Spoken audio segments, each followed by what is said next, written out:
there's just way too much stuff. This won't work. Give me a second here. This will just, there's way too much.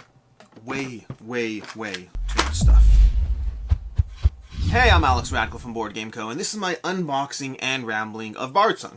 Bardsung, which is a obnoxiously large box. You can't even see the obnoxiously large box because of how it's currently presented in the camera angle. We'll go ahead and get to that in a second, but give me a second to try to figure out how to get everything off the table slowly but surely so we can eventually get to an actual unboxing of all the content, of which there is way too much.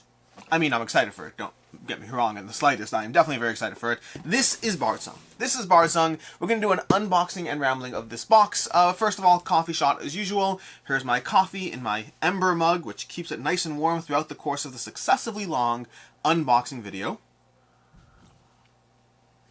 Then we have my knife, which I previously had a copy of, and then I decided to travel on a plane and didn't think to take this out of my pocket before walking through the metal detector. At first I was like, hey, it's my belt. And I took my belt off, and it's like, nope, it's still beeping. Oh, no, maybe it's my phone. Okay, nope, not my phone. We're good there. Oh, it's this giant metal knife. They took it away from me. I'm glad that's all they took away from me. And then I went ahead and bought another copy of this on Amazon. Different color this time, slightly different modeling than the last one. Same basic model, but different sculpting, color, or whatnot. This is like $12 on Amazon. It's a good price. I don't know if it's a good knife, but who knows? I'll have to actually keep it long enough. And then to make matters worse, when I recently went to Gamma, my wife's like, take the knife away before you travel. And I was like, that's right, I'm not going to do it again. And then right before I got into the car to drive to the airport, she was like, do you have your knife? And I was like, no, I do not have my knife. It's not in my pocket at all anymore. Yeah, I'm used to walking around carrying this because of the number of boxes that I tend to open, and so it's just helpful to have it around. But anyways, let's go ahead and dive into this. This, like I said already, is an unboxing and rambling. In case you're new here, that means if you're expecting a high-level, detailed overview of every component, where it fits, how the game plays, all those other informational stuff, you're out of luck. If, on the other hand, you're in it for just whatever happens to cross my mind, whether it's about the game, whether it's about my day, whether it's about the first episode of Moon Knight, which I just watched, no spoilers, then yeah, whatever crosses my mind, that's what we'll talk about over here while going through this obnoxiously large box, which barely even fits on my up-top camera over there. It's beautiful. I don't exactly know how it fits into a calyx yet. It seems too wide, like too long to go. It's definitely too wide, that's not the question. It seems too long to go through fully, although it depends, because some of my calyxes, based on just the way they are set up, are not as, like these ones over here, which you can't really see, they're not actually immediately next to the wall because there's a little barrier along the base, which means it's possible that this will nicely fit into one of those cubbies. And if it does, that's where it's going.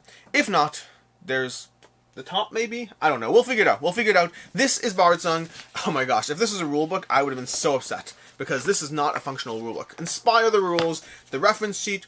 Okay, I mean, that's cool. Okay, I don't really know or care what this is yet. It has something to do with tiles. We're going to put that down there. And then we have this. Do we have a rulebook in here? I assume we have a rulebook in here. Let's go ahead and start moving things off to the side, because I think we're going to have to, just to have a chance of covering all this. You see the top shot over there. Let's go through some tiles. This is Bardsung, the game that established my relationship with Steamforged games. This is a game that I backed after having a chance to play it, but I basically put out a video talking about Steamforged, talking about the pros and cons, and Steamforged has had both good and bad stuff in their history, in terms of just, you know, as a campaign, as a company. They've done the Dark Souls board game, which was not the best received. I mean, it still sells pretty well, and they still have a clear audience for it, but within the general board game space, it was not as well received. And then from there, they had a few issues or stuff, and that led to me talking about their campaigns, and I put out a video on Bardsung, talking about how I actually think Bardsung's a decent chance of being a good game, just based on the coverage, based on the fact that it's their own game and non-IP, and they reached out to me and said, hey, thanks for covering our game, do you want to go ahead and play it online? And I was like, yes. Sorry for some of the mean things I've said about you over the years, which I have and continue to do so, but I got a chance to play this one with them. This tile's fine. It's neither impressive nor thin, although you know what is impressive? This campaign, first of all, they continue to unlock stretch goals throughout the Pledge Manager, meaning effectively the campaign had funded. The whole stretch goal is a lie concept. I mean, to a certain extent that's true, but they didn't, like, pace it out during the campaign. They're like, hey, we have a Pledge Manager, we're going to keep giving you stuff throughout the course of the Pledge Manager, and they did so. making sure that people continue to get more and more upgraded goodies. If you want to keep paying attention to emails from a campaign, getting stuff from the Pledge Manager is a sure way to do so. And then secondly, this is early. This campaign is early. This is ahead of schedule. That's insane. Like, that's not something you hear about nowadays. Whether the game is good or not, I can't help you there, at least not yet. I played one boss scenario online, nowhere near enough to establish a firm enough opinion. I was interested based on playing it, but certainly not like, oh my gosh, this game is the best ever. That was fun. Let me play an actual scenario, not on TTS, and build up my characters because I want to actually have the opportunity. Why am I punching? I don't punch in unboxings, because then I just have to figure out how to put it all back doing the unboxing video, which is annoying as anything. But we have these punch boards here, which apparently are going to be shoved back into their little crevices and unceremoniously put back into the box, into their punched out shapes. What do we have over here? So we have some tiles, we have some more tiles, we have some more tiles, shockingly enough, lots of tokens going along with those tiles, all nice things, more tiles, more tokens. I will say this, the art is beautiful. Hey, we have another sheet of tiles, let's go ahead and look at those ones. So, let's punch this out over here, and let's just show you one of these tiles over here. This is just the art of the tiles. It's like I mean, look at that. It almost looks like there's glare on the tile, but there's not. You can see as I rotate it, that doesn't change. That is a beautiful tile, and the back as well. That is actually some really solid artwork. I like that a lot. Let's take a look at the big one over here, before we shove this back into its little hole there. And then we got these, and of course we have all the token trays as well, and this is now coming out, probably because I rotated it as well. I don't want to like bend these in the process of just putting them back into their inserts. So we have this tile here as well. This is going to be a larger dungeon tile, and we have the other side as well. Just, you know, more designs, more art to it, more zones or whatever. And that is what we have over here as far as these tiles, and that's our punchboard stuff. That is all the extensive information you're going to get as far as punchboards, because I don't consider punchboards that interesting. But anyways, so point is, this doesn't go like this, but we still have to get to the box, so we're going to do what we're going to do. My point is that I covered their campaign. This is interesting. It kind of bows inwards. I'm assuming that's just because of how large the box is. Do we have that on the other side? We have a slight bowing. So slight bowings. I don't know if that will actually affect anything as far as actual stability or putting this in properly. We'll deal with all that soon enough. Going back to this over here, let's put this back on the top camera for a second. We have all these. It's fun because you can actually see, if you look carefully, you can see the camera reflected in here. So you can actually see that camera. That's the camera. That's the full bar. There's a ceiling bar over here. That's the rod for the mic. These are all fun little things that you can see just because of the reflective nature of stuff. See, look, there we go. That's the camera. Right there, that over there is the camera that you're looking at. Hi, camera. Anyways, I don't know why I got overly distracted there. I'm just not used to actually seeing my camera in the shot. And this way, I called it out, and so you internet sleuths did not figure it out. I figured it out for you. Look at me. I'm special. We have these over here. The plastic on these feels a little chintzy. I've certainly seen far worse. You know, a game that had terrible inserts, and I like the company, but nonetheless, the Steam Watchers. Steam Watchers had really, really bad inserts. The plastic was terrible quality, and they knew that. They didn't. I mean, I say they knew that. I don't know if they knew that when they were going through production, but when it's coming out, they're like, yeah, it's not the bestest plastic. We're sorry. It is what it is, and that's fine. I'm not overly concerned. Again, this is it's not ripping, it's not tearing, but it's certainly very thin. Do I actually care that much? Not particularly, but I am going to call it out. I might care more once I start dealing with the actual box. And here we have the board, which we'll take a look at shortly. Hopefully I remember how this all went, because this, oh dear lord, this is a problem. Oh dear lord, look at this. We'll talk about this in a second. So, let's move this back off to the side. Let's try to figure out the most organized way we can do this. And by most organized way, I mean, good luck, you're on the wrong channel. So, let's go ahead and open this. This is the board. These are the textbooks of information. I mean, it's a story thing. This is one of the things about Bardsung that's actually interesting. They heavily leaned into a whole bunch of RPG elements in terms of the writing talent that they enlisted, writing talent that I did not personally know because I'm not in this space, and, you know, I didn't know who the writing talents were, and so I talked about it. I was like, oh, we have this person, and I barely listed their credentials because I did to some extent, barely. But that did mean that the RPG scene was not particularly happy with my ignorance on the subject. They're like, oh my gosh, you should know who these people are. And I'm like, I play board games. I don't know the RPG space. I apologize. It's interesting. It's interesting whenever you cross streams to another. How big is this board? Oh my dear lord, this is ridiculously obnoxious. This is over the top. This is the board. Okay, yeah, that is a problem. Holy schmagaggies. Okay, I don't know if you can see what's happening over here. This is an obnoxiously large board. This is 9 squares, not your typical 6 squares. Normally we'd have like 6 squares over here, like 1, 2, 3, 4, 5, 6. This is a 9 square board, probably because of the way you have the card rows up here. Basically up here, you know, let's show it over here. Here you're going to have the card row that you're managing here. Here you have the full dungeon, the way it can unlock. I don't know how I'm going to track this in a functional way. I mean, it does barely fit on my table. Does it fit on this table here? I mean, I have 2 game tables. I have my upstairs, which is my main game table, and I have my studio table. But it fits on this board just barely, but like reaching across would be an absolute pain. I would probably have this close to me like this. I'll have to figure that out. Point is, this is obnoxiously large. To the point that I may question. I think it has a gameplay element. I think you have to stop when you hit the end of the barrier there, so it may have a gameplay element. If it doesn't, I may not bother using the board because what's the point? Anyways, so we have this over here. We'll put this off to the side as well. That will go back in the box. Everything's going back in the box. And let's take a look at the rule book. But before we do that, let's take a look at the adventure book. This adventure book is, well, long. Lots of small text, lots of things. Oh, this isn't even the writing. I mean, there may be writing in here, but this is not. This, I guess it has some writing here. Yeah, it has writing in this, but this is just long. I mean, this is 179 pages of content here. Okay, 179 pages. So if you were wondering, oh, and then here's, oh, okay, fine. Okay, here's the back over here. I'm just going to read a random section of text, and if it appears that there are spoilers, I will stop. You're going to hunt it? The man jumps almost out of his skin. No, no! Don't you understand? The beast will kill us all! He scampers away into the darkness, trying to put as much distance between you and himself as possible. You listen to his wailing until it dies out, certain which one of you will be found first. Well, he's wailing, so I guess him. Activate the echo token. The next time the echo token is removed from the playing area, etc., etc., etc. Let's read one more. That was pretty good. No spoilers. If there's spoilers, I'll just like mute the volume in post so that it just has me going. I didn't actually mute yet. I'm just faking it. You've long since given up the misguided wish the Durga might have plundered their fill and abandoned the ancient forge, but had still hoped until now there would only be a handful of them. Sadly, you have no such luck, it seems. You'll give them this, though. Nasty creatures they might be, but they are, if nothing else, extremely industrious, seeming to need very little rest or sustenance. The mines they've dug here are immense, sprawling in all directions. It's a shame so much of that lines of runes, testament of the ogre's fury. That gives you an idea. Perhaps the rampaging ogre can be of use, after all.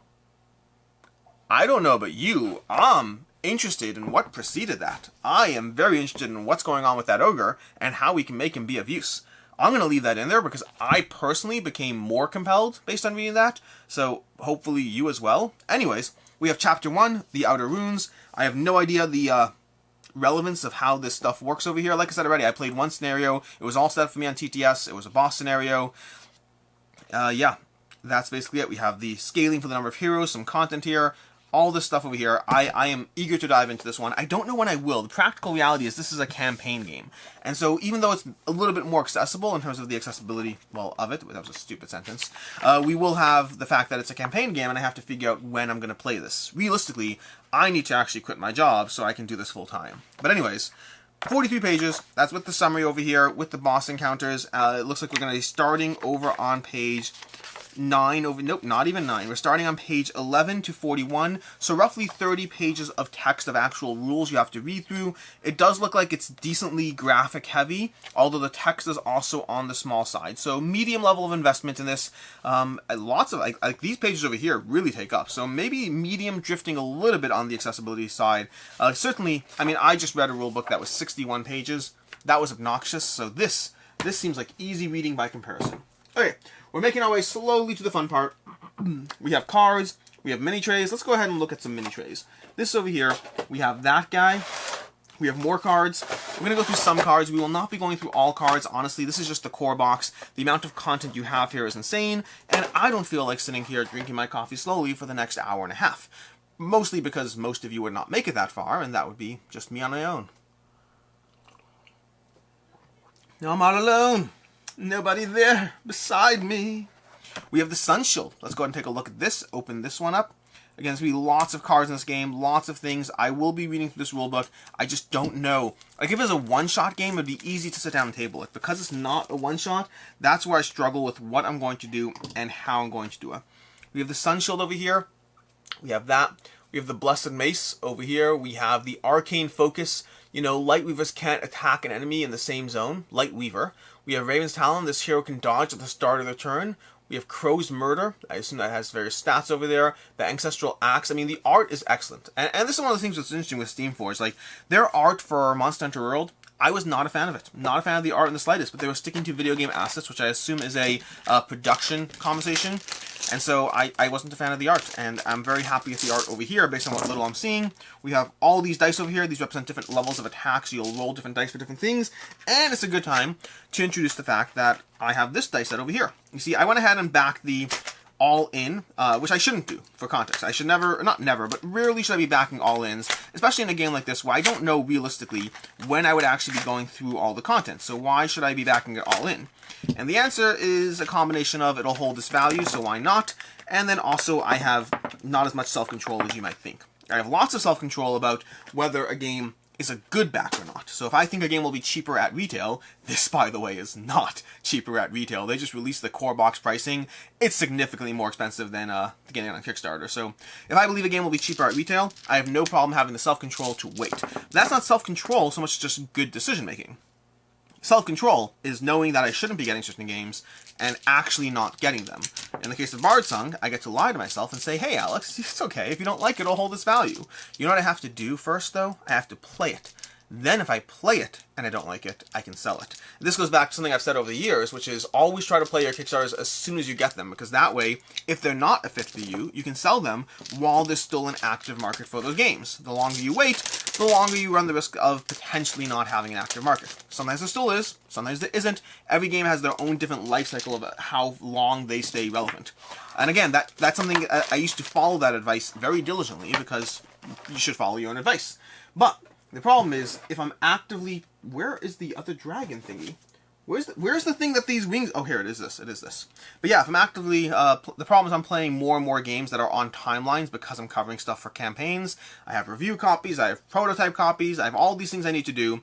And that does mean that I'm operating at a bit of a handicap because I always have timelines that I need to meet. I like this guy. He's nice. He's got a decent level of detail. I'm sure if you want like the excessive level of, you know, how much detail does he have, check out King of Ravage's, you know, unboxing when he does one. But that will probably have full, you know, detailed all the things. For me, I just go, oh, shiny, pretty. And that's the extent of my, you know, detail level. Not the extent. There are times where I say I don't like the miniature or I do like the miniature. So I do get very wordy and expressive in that sense. I do like the level of detail this has. To be fair, I did just see this guy at GAMA, so at Game Manufacturers Association Convention or whatever it is, but I did just see him, so I'm not, like, overly impressed. I did just see him, but, I mean, it's cooler having it on my table. It'd be cool if it came painted, but you can't always get what you want. Speaking of painted, by the way, I just played a game of Brass Birmingham. Okay, Brass Birmingham. And if you're like, where is this going and what's happening here? The answer is, welcome to Board Game Co. This is a unboxing and rambling. Good luck. You'll get lost. But I played a game of Brass Birmingham, and my friend brought over a copy of his over-the-top deluxified miniatures. Miniatures for the game. And I checked out the price of these over-the-top deluxified miniatures because I wanted them for my own collection. They are like $400 on Etsy because they're hand sculpted. I don't know if they're hand sculpted, but they're sculpted by him, and they are hand painted for a full set of all the tokens, giving you buildings, trains, the boats, all the things you would need for the game. A ridiculous level of stuff. And I was like, you know what? I'm good. My self-control apparently does have a number, and that number is $400 for a copy of Brass Birmingham. Don't get me wrong, Brass is an amazing game, and it's possible that over time I would consider them. But it's the kind of thing where I have a hard time justifying spending $400 on a game that realistically I play like twice a year, and probably wouldn't hold its value, not reliably at least. It's harder to say with custom things. I mean, you could find the right buyer at the right time, but, I mean, first of all, you can only ever get below its value unless the person is not selling it anymore. Meaning, practically speaking, if the guy's selling it himself, like, I could easily say, hey, by the way, I'm selling it to you for like $370, and yeah, if you want them new, it'll cost you $400 anyway, part of whatever. So I could do that. But as long as they exist and are sellable, you can't really sell for more than its value. So that's always a balance there. These are some of the miniatures from the game, which I'll be putting back into the box, hoping I can figure out exactly how this goes, because honestly, these were a little bit tossed in here in a way that has me totally unclear how these are actually supposed to go. That was kind of... I'm going to leave these in here and just deal with it. Okay, cool. So we got that. We have a full tray of stuff over here. This is... I don't know how much stuff to go through here, okay? Because also I'm going to take this out one at a time, practically speaking. so I actually don't get lost. This goes over here like that. I don't even know. You see, I already got lost. This goes like that. Okay, I got this. Now it's time to take these out one at a time. We have a spider, which I showed you, a spider adjacent. Again, the level of detail is good. It's not the best I've ever seen, but it is pretty good. It's pretty solid. Detail is okay. If you kind of zoom in a bit, you'll see that the level of detail, the level of like whatever, it's a little smoother in spaces than you might find from, I don't know, like a Mythic Games game. Ooh, it's Game Trace for the inserts. I probably knew that. Game Trace once again rearing their ugly head. They're making a game, by the way. Game Trace is making a game coming out shortly. This one has more detail, less like shiny spots. Shiny spots are kind of where there's not enough sculpting detail. Again, King of Average will have the technical terms if you want those. But shiny spots are where there's not enough sculpting detail, and so the larger the shiny spot, the more you realize that, hey, that doesn't look realistic because things in real life aren't that smooth. So, you know the term baby bottom smooth? When you see baby bottom smooth on a miniature, it usually just means a lack of detail. So like this guy over here has baby bottom smooth on his stomach. Now his stomach is mostly in shadows, so you're kind of fine with that. But again, let's see if we can show you. If you can see that over there, again, it's not the end of the world, but that level of smoothness is where you start to realize, hey, this is a miniature, and it breaks immersion a little bit. Overall, very solid miniatures. Overall, no real complaints. But as far as if I'm trying to nitpick, I mean, if I'm trying to nitpick, I can nitpick. It's just that it's not the best nitpicking. There's better nitpicking out there. I don't even know how this goes. That makes no sense. Does that go like that? That would make no sense. It has to go like that, but then that just feels off. I'm trying to figure out how this actually goes in play. It might be that, but that doesn't make sense either. No. Okay, I'll have to figure this out after. Does it go there? Nope, that doesn't also make sense. So I'm just figuring out how this actually goes back in the spot that it came from. Because there we go. I got it. You're not watching any of this, but it's all good. Okay, let's see what else we got. We'll do one or two more from here. We have a little mushroom head dude. We have a rat, okay? We have a rat. Rats are delightful. Rats are less delightful when you actually have them in your house, by the way. Suddenly you realize just how distasteful rats actually are. And for context, if you watched all my videos, you probably know this already, but I had a rat in my house. It was not my favorite little pet I've ever had. Not my favorite. Not in the slightest. Anyways, the plus side. Everything has a plus side. You see, the nice part of having a rat in your house is mice bother me a whole lot less now. Because everything is in perspective. Over here we have Toadstool McTubbins. I like the name. Toadstool McTubbins. That's what I'm going to call this guy, if I remember. I'm probably going to forget, in which case I'll have to go back and reference the video. But Toadstool McTubbins, delightful little guy. Alright, cool. That's going to be the miniatures over here. There are more. Just do a quick overhead shot so you can see them. But basically, there we go. There we go. These are all the miniatures you can see over here. This is the inner insert. And in case you're wondering, so you can do this later, this little guy, he goes in like this. Okay? And that's what I was fiddling with. This guy over here, he goes in the corner over there, and you kind of have to fiddle with it a bit to have that exact angle. Otherwise, the top insert does not go on top of it. That's that. Let's take a look at some cards. Let's see if we can find some cards, and then we'll move to the other boxes, because we're still on box 1, and holy hell, this video is longer than it should be. I feel like I was up to like some critical point at some point, but I don't remember now. It's a rambling. You see, the problem is, this is the fun part. Like, for me, I'm just on to the next train of thought, and sometimes when I do this, people are like, what's the end of the story? What's the end of whatever else you were talking about? I'm like, I don't know. What was I talking about? Okay. Well, we have things here. Throwing rocks. I'm going to read this card. Probably not spoilers. If there is, I'll do that whole mouth thingy. The ogre smashes about ahead, attacking Jurger wherever it sees them. Try throwing a rock to enrage it further. If the current encounter is either okay, these are some form of... Oh, these are called... These have text in them. So that means they're going to be called by something. I'm intrigued. I don't know if I'll like it or not, but I'm certainly intrigued. I do want to sit down and table this game. Let's see if we can find something that's not just, you know, text. Oh, that's annoying. Oh, no, you didn't. Okay, let's see. Is that annoying? That's so annoying. Okay, for context, what's annoying here?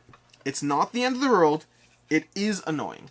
Basically, this insert has an open end on one side. Okay, it's completely open. Let's see if we can see this over here. See that there? That's a completely open end, which means when I put the cards back, one of the cards fell down to the side along the edge. I can solve that by putting the sealed pack there. That's a temporary solution. I do not love it when inserts do open ends. For one thing, it means you can't pull the insert out properly without things falling down all over the place.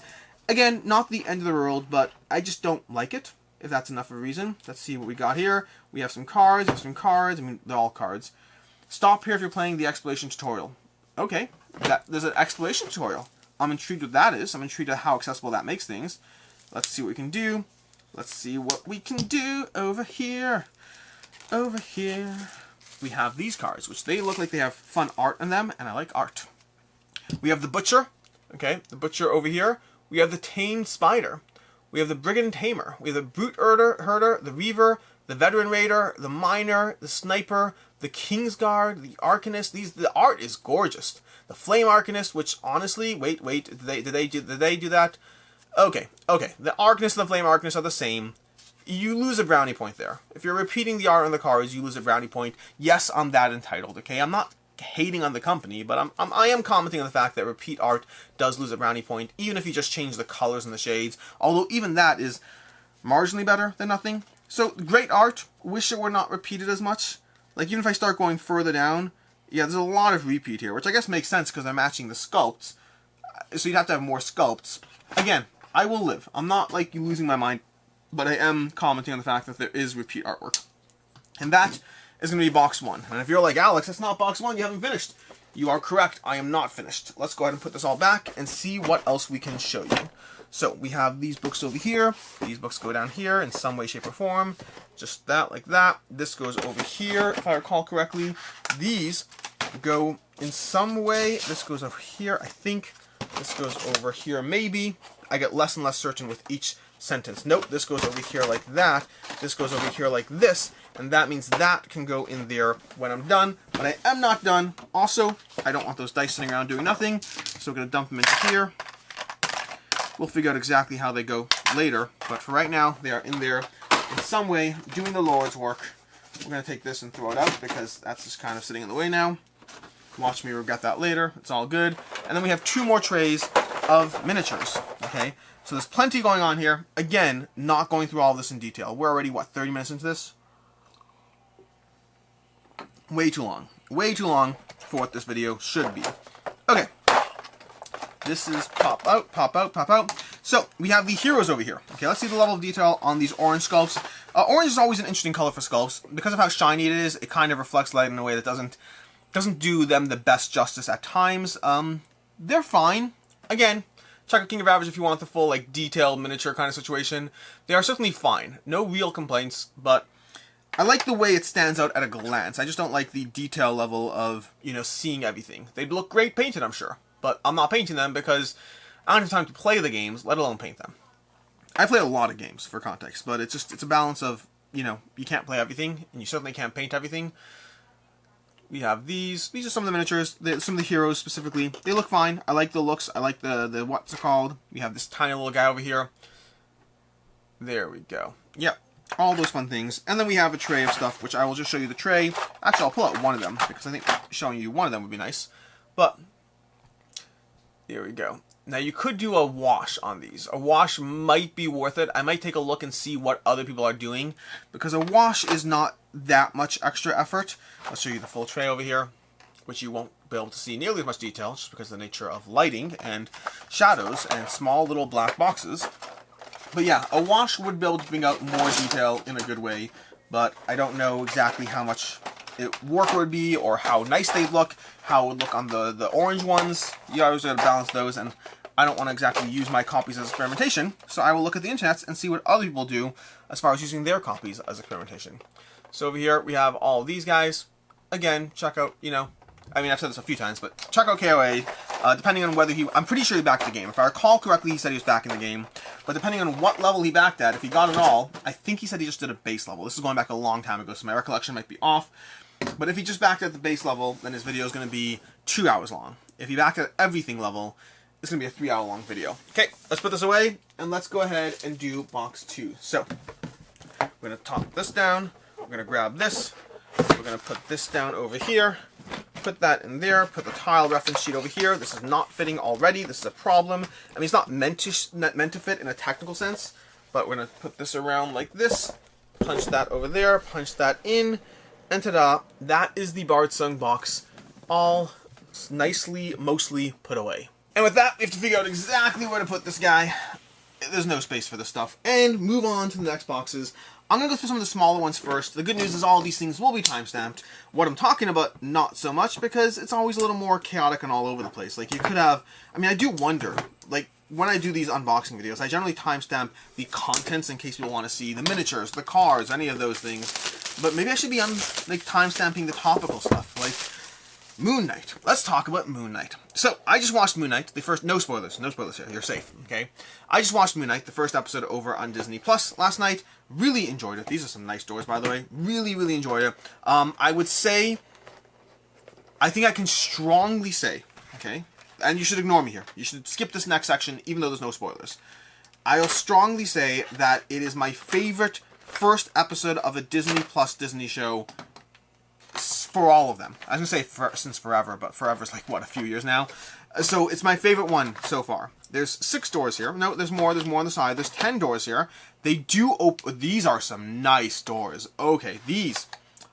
I feel like I should paint or even just something highlight these. These are some really solid doors here. So we got these doors over here, okay? And then they open and close, which is not news, but put it this way. If you don't see or agree that they're nice based on this video, the people who have these doors will be like, those were some nice doors. Those click open so beautifully. I don't remember how much these were. I want to say 25 bucks. I could be wrong because I also got as part of the all-in, you know, get a discount and everything. It's probably a lot of money per door. If it was $25, that works out to like $2.50 per door, which is a lot. But they are some nice doors, I will say that. You can use them in any game, obviously. You can use them, well, any game that has a roughly appropriate tile size. But anyway, those are the doors. Doors. Okay, Moon Knight. So Moon Knight was... The reason you should skip the part where I said it's my favorite from all the Disney things so far is because inherently that sets expectations. You may have been walking into Moon Knight and thinking, hey, you know, as long as it's better than X being your worst, you know, Marvel TV show so far, then it's a step up. And now I've just set it up so that anything less than the best ever, and it's a step down. So I apologize for setting expectations, but, I mean, I liked, you know, I liked WandaVision, I did, even though people were sitting there wondering what's going to happen for the first few episodes. I enjoyed it the entire time, but it definitely took a few episodes till it really hit its stride.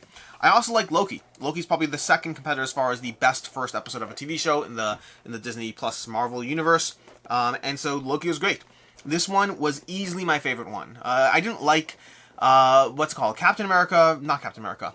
The Falcon and the Winter Soldier I enjoyed without loving. What is this? This is Hobgoblins. This is just more miniatures. This is more stuff we've already seen. No need to go into those. This I only got because it's part of the all-in. I didn't care for it. It just made sense because of the discount on the all-in bundle. Then we have some upper levels content and some distant depths content. I think these are just, you know, more scenery and tokens and things. Then there was the Hawkeye show. I didn't love the Hawkeye Christmas special one. Did not love it. It was good. Don't get me wrong. It was enjoyable. I'm happy I watched it. And it had some really fun moments. The interactions between Kate Bishop and... I can't remember her name, but... what's it called? Jeez. Scarlett Johansson, Black Widow. Black Widow's sister, whoever her name is, I can't remember her name, but the interactions between her and Kate Bishop, those were absolutely fantastic interactions, okay? Absolutely amazing. Really enjoyed every last one of those. But the rest of the show I thought was okay at best. I don't mind it. I have no real complaints. It just was... It was okay. It was, you know, the same way I have plenty of okay games that I review. It was okay. I'm happy I watched it. I'm happy I spent time with it. But I'm definitely not rewatching. I shouldn't say definitely. There's no definitely. I probably will not be rewatching it. But it's worth watching. I just was okay with it. Versus this Moon Knight, really enjoyed it. I'm not even going to say what Moon Knight's, you know, who he is or what he is. Even though it's not really spoilers. But in case you don't know, I think that's part of the charm of the show. So I really enjoyed it. That's all I'll say. I mean, in general, what's his name? What's his name being the definitive name? What is his name? The actor. The actor, he's in Star Wars, he is in Dune, something Poe, or is Poe the... Oscar Isaacs. Poe is the Star Wars character. Oscar Isaacs, fantastic actor. I've liked him in basically everything he's done. And currently, my new favorite role that he has is Moon Knight. So that's what I'm going to say. Check out Moon Knight. Go ahead and enjoy that show. It's a great show. These are good, by the way. All these tokens over here are good. They're not nearly as good as the... It might have been these that were $25. So the doors might have been cheaper. The doors might have been $10. And $10... At $10, I think it's a no-brainer. At $25, I think it's a very nice door, but that's $2.50 per door. That's a lot to ask. In fact, this at $25, I would think is a worse deal than the doors at $10. If they were $10, I don't actually know. We have some fire tokens, we have some walls, some blockades and things, some chests. These are all nice, but they don't blow me away the same way that the doors did. Okay, that's what we got over here, and that is Scenario Pack 1. The scenario stuff over here was nice. The biggest concern I had with this, and the concern I still have at the moment, is will these take away from the replayability, from the accessibility of what was otherwise supposed to be a fairly accessible experience? I don't have that answer, and I won't have that answer until I actually sit down and start playing it, and I guarantee you that the first time I sit down and start playing it, these boxes, these extras, are not going to be in play.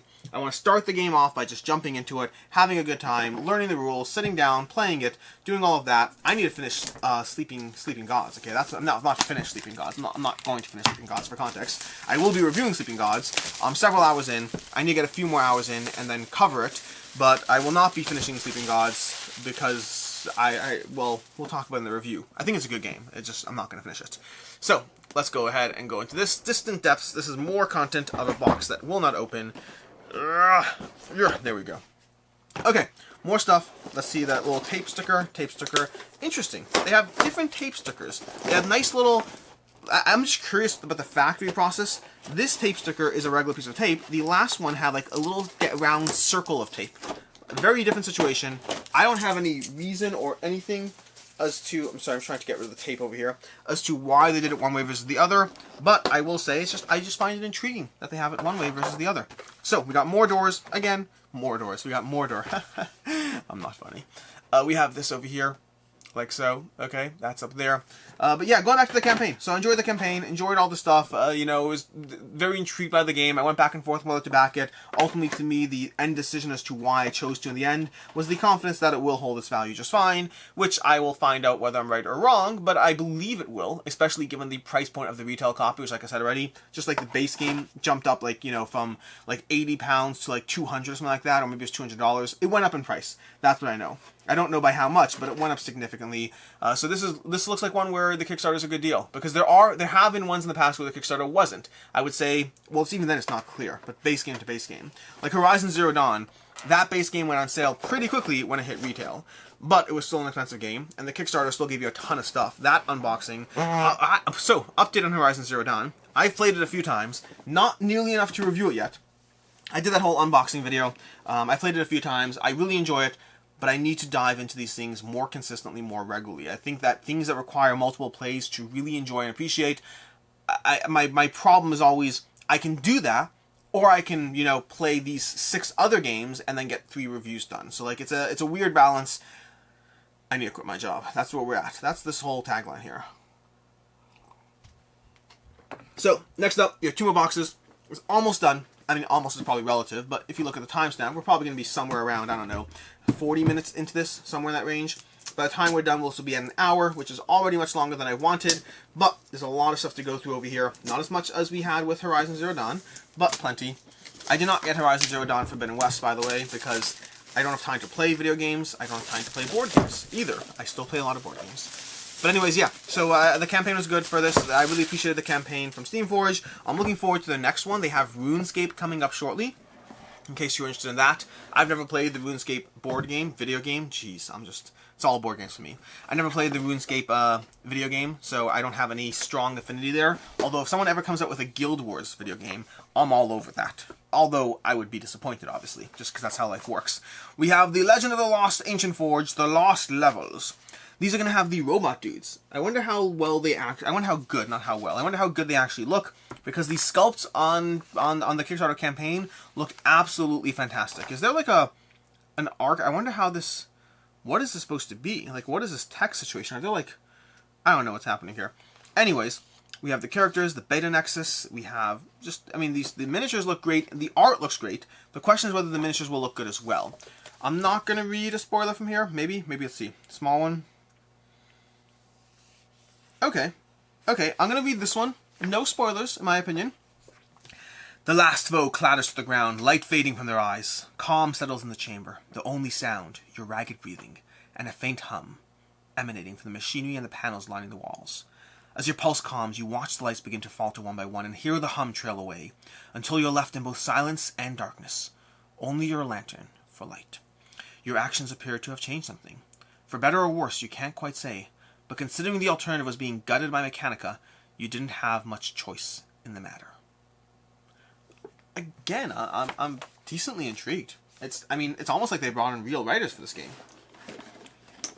So let's go ahead and open this one over here. We have another tape piece over here. You see, this is a tape circle. Okay, that's a tape. I mean, you can't see it well, but this is a tape circle. The last box had a tape piece. Oh, this box has a tape circle and a tape piece. What is the factory's taping mechanism? Okay, that's what I want to know. Who is taping what in this factory? What are their rules? What are their procedures? I want some quality control here. Okay, that's what I want. Although game trays, by the way, game trays, I told you this plastic is a little flimsy. I appreciate that it's your insert. I think that flimsy game tray inserts are not a good way to go. I think game trays, because game trays has fantastic inserts. And I'm not speaking for their business plans and what they should and shouldn't do, although I am speaking for what I think they should and shouldn't do, so I'm basically doing the exact same thing. But game trays in general, whenever they've had flimsier inserts, their name becomes a little bit tarnished. This happened with some of the what's the company name? What's the company name that did the Raiders, not Raiders, the Viking game, Champions of Midgard, Raiders of Midgard from, I'm blanking on the name, Grey Fox, okay? They had an issue with their insert as well, and I think whenever Game Trays associates with an insert that gets attacked, Super Fantasy Brawl is going to be one of them, it always dings Game Trays' reputation a little bit, because Game Trays should be like, we have Game Trays, and that means something when you see that on a campaign. And 96% of the time, it does. The other 4% of the time, you get an insert that's a little cheaper, and you're like, okay, Game Trays used to mean something. That's a very dangerous road to go down. You can afford a few thin inserts. The overall insert's fine, but the thinness of it is not up to the usual Game Tray standard.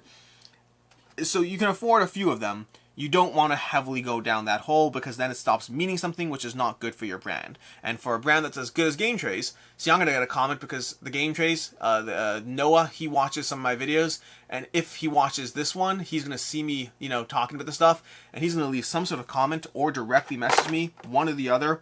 We'll figure it out. Or he won't now, because now I said he will. So, Noah, hey, I love your company, I love your inserts, I just care about you. Anyways, these are nice. This is a constant reminder, though, that if you look, and go ahead, take a look at this miniature here. It's a nice miniature. It's good. I'm happy with it. But compare this to what you see on the campaign page. That's night and day. Okay, the what's it called? The render on the campaign page for these miniatures, night and day. These are nice. Renders was significantly nicer. I mean, like, look at this like robot over here. And I don't know if it's just a sizing thing, but again, it's fine. It is good. I like the miniatures. I'm not complaining. I am just saying that, like, sometimes, like Wild Descent. Okay, when you look at the Wild Descent miniatures, those things, the actual miniatures versus the renders are fantastic. Like, amazingly fantastic. Like, it's one of the best. It's one of the only times that I don't have to warn you, hey, it's just a render. It's not the final production. With these over here, they are very nice. I'm very happy with them, and I'm very excited about this game. But yes, that is definitely a difference between the render and the final production, just in terms of the shininess, the detail. This one's pretty good. This one's bigger, though. That helps, okay? The bigger miniatures do help in general, so you could have that over there. And this is going to be the Lost Levels expansion of everything. More fantastic art, more fantastic cards, all those fun things. But we are running low on time, and so we're going to move to the next thingy over there. So, okay. By the way, while we're talking about Noah and Game Trays and all that stuff, it is worth noting that I do know that when it comes to, it's interesting, because I like Game Trays and I like Mythic games, so I'm just putting myself in the middle here, apparently. But I do know when it comes to Super Fantasy Brawl, I believe both companies kind of feel like it's a little bit the other company's fault as far as what happened. I could be wrong. I'm not saying there's bad blood there. I'm just saying that sometimes you have this issue where it's like, hey, we love you, we're going to keep working with you, or not, or whatever, but also we feel like you dropped the ball. And I feel, from my recollection, I feel both companies kind of feel that the other one dropped the ball in terms of what happened there with those things. But that's also normal. Sometimes it happens. Sometimes you have these issues where, it's interesting. I had a situation recently, actually, with Jesse, with Crackalope. We were talking about, we had a little bit of a thing recently where, a little bit of a miscommunication, and on both sides, we felt that the other one, like, it was missing an aspect of something. Now, it's not a big deal. This is how, you know, grown adults can communicate. We can disagree on something while still getting along just fine. But it is interesting. Sometimes you come at something from two different sides of the same basic concept, and so that definitely happens at times. So, we have this over here. This is going to be all the stretch goals, the Legend of the Ancient Forge. I don't know if you get this if you buy the game online. Like, I don't know if this comes as part of this or not. So, I'm not going to tell you that. I will just say that, I mean, you can see, this is the issue here. They even show you the renders in the rulebook here. I mean, that let's see if we can find a solid, large render. I want to see if I can find one here. Can we find a larger render that I can show you or not? No, it's nothing. Wait, maybe. Nope, that's an art. Art is not the same as a render. Okay, let's see if we can find one over here, and let's show you. Okay, this is going to be more tape. Okay, more tape. Are we consistent with the tape? Yes, we are consistent. This time they're both small little circles. We got that over here, that over here. Ooh, what's that? Shiny. There's a coin in there. It's a single coin. I don't know why I'm excited. It's a single coin. Let's drop that over there. Let's take this off, and let's see if we can find something where I can find the associated... It'll probably be from there. Okay, let's go ahead and do this. Again, we're not going to show you everything here. I just can't. This is running too long as it is. Let's show you this horse over here. This is, you know, a good example of that orange over there, obscuring some of the detail, although it's still pretty solid. It's the same running thing with all of these is the same, which is they're all pretty solid. I'm happy with all of these. I have no real complaints. I just have observations about the fact that they are better in, you know, the actual renders. But past that, miniatures look great. Overall production quality looks great. Happy with almost everything I'm seeing here. Wish I could see that guy's actual head as opposed to not. But, you know, right now I see a head. I just don't see the... I don't see the head. I see a head, if that makes sense. We have some extras over here. This guy over here looks like a... I mean, it looks like his face is melting. The question is that intentional as part of the actual sculpt, or is that just literally the plastic? That's a hard question to answer. That's actually a good, interesting tip. Never design any miniatures where it looks like they're melting, because it might actually be just the plastic melting a bit. So we'll put that over here. Lots of fun miniatures. You know what? I'll do a quick overhead shot so you can go ahead and zoom in and check anything you want over there. They're all, you know, fun things. And I say zoom in as if you actually have the capacity to zoom in. This is a YouTube video. You have the capacity to stare, stop, pause the video, put your eye really close to the screen, and that's kind of where your abilities end. Let's go ahead and take this out over here. We got our little tape circles. Okay, we're being fairly consistent this box so far. We're up to 4 tape circles. That was not a tape circle. That was a strip of tape. Unbelievable. Unbelievable, okay? It's just, where's your quality control, Steamforged? Strips of tape versus tape circles. I want to know why you're choosing one over the other, okay? I want to know. The people deserve to know. We have more cards in here. Again, this is all a stretch goal box, so I will not be touching it at all. Let's put this over here. We'll get rid of the tape later. We have this over here. This is the metal coin. Ooh, it's got another little skull behind. There we go. Got that. So we have the little coin with the skull over there. Okay. I could probably do this. Let me see if I can do this. Oh, it's going to be too cold down here. No, I can't. I can use a cord. I need a quarter for this. This is too thick. It's a little trick where you can, like, kind of move it around. That's gone. That's gone. Oh, it's over here. It's over here. Okay. See, this is why you shouldn't do fun little tricks on camera. Although I could do this. This I could do. Okay, this over here.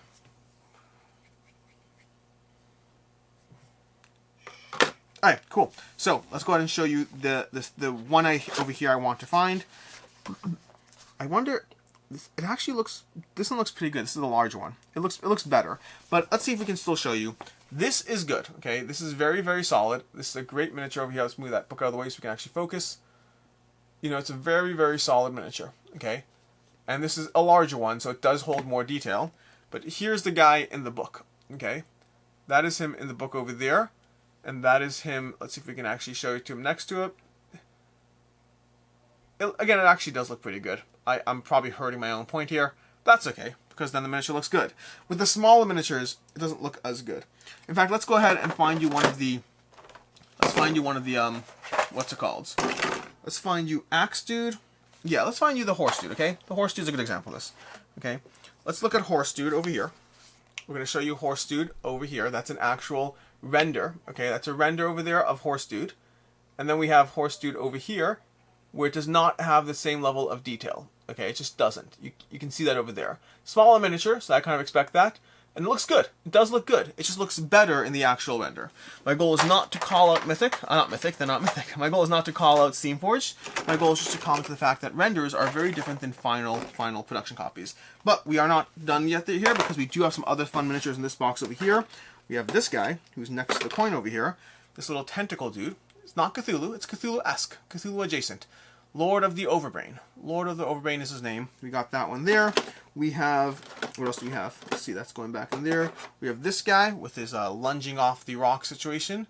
He's about to attack you. Some sort of monster of some sorts. We have the Dog Rat Robot Dude. Dog Rat Robot Dude is his name, officially. There we go. And then we have this little hunter. He looks actually fairly intimidating. He looks mean. This is this guy over here. Ready? Look at that. Look at that guy. He looks fairly intense. That arrow does not look like it should puncture any one of the heroes. I don't know if you saw, these guys are larger than the heroes. That would probably do some serious bodily harm. We have this trio of wolves over here. It's not Cerberus, it's 3 little dogs that if you cut their heads off and sew them and stitch them together, you end up with Cerberus. That's this guy. And then, lastly, it's not lastly, I'm just not showing you everything because I usually do not. Let's go with this guy who looks like he could probably do a few push-ups and get away with it. Let's let it focus. There we go. There we go. And that's what we have over here. A few more miniatures I didn't go into. This is all the stuff. It's just the video's running long enough as it is. And I think it's time to call this video a day. This has been all the stuff for Bardsung. I'm very excited for all this stuff. I want to dive into it. I hope I actually take the time to pull the things out and play it. The problem I have in my end is I happen to know my schedule this week. I have a bunch of videos that are due. I need to start saying no to more prototypes. And I say no to a lot of prototypes as it is, but I needed some time back in my life so I could actually play more of these games that I really, really want to. I get a lot of fun gameplays in. Make no mistake, do not feel bad from here. I get to play fantastic games on a regular basis, including some that aren't available. Just played Nightmare Cathedral. Really enjoyed that one. Wasn't even looking forward to it that much. I mean, I read the rules. I looked into it enough that I was willing to cover it, but I wasn't like, oh my gosh, it's the best ever. I was like, hey, I'll cover it. Great game. Really enjoyed it. Lots of fun games out there. I'm in the middle of playing through Jurassic World. That's a lot of fun. Well, lots of fun relative. We'll talk about that more when I'm done, but I will get into that at some point. I've only played the tutorial. I enjoy it. I just, I need to play more to actually have an opinion past this is fun because they're asking $120, and this is fun is not enough for the $120. But yeah, I do get to have a lot of fun by covering prototypes. I'm not complaining at all, but at the same time, I want to play Bardsung now, and so I'll have to see what I can rearrange. There's so many games I want to play. This is just obnoxious. And I have Massive Darkness coming. I have Marvel United coming. I need to make a major purge of my collection. I think it's time for a major purge. I've been talking about one for a while, and I've had a lot of games in my major purge category for a while, but I haven't actually finished the major purge. And I think it's something that has to be done. We'll see. In any case, until next time, I am Alex Radcliffe from Board Game Co. Thanks for bearing with me through this nearly an hour-long unboxing. And as always, have a good one.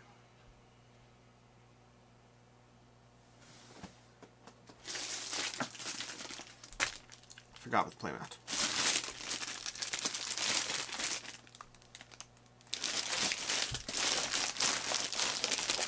Well, apparently we're still going to do this video.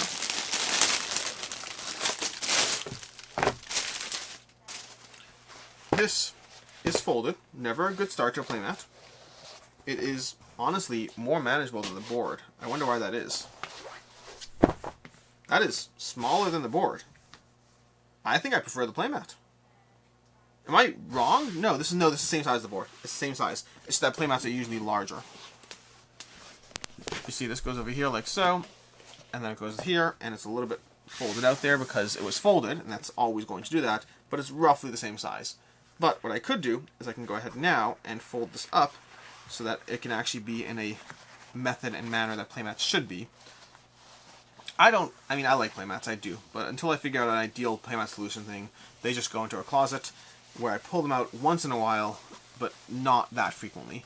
I don't fully understand the appeal of them enough to pay, again, as part of All-In Pledge, that's why I got this, but the appeal of them does not work for me as far as worth paying for or anything like that.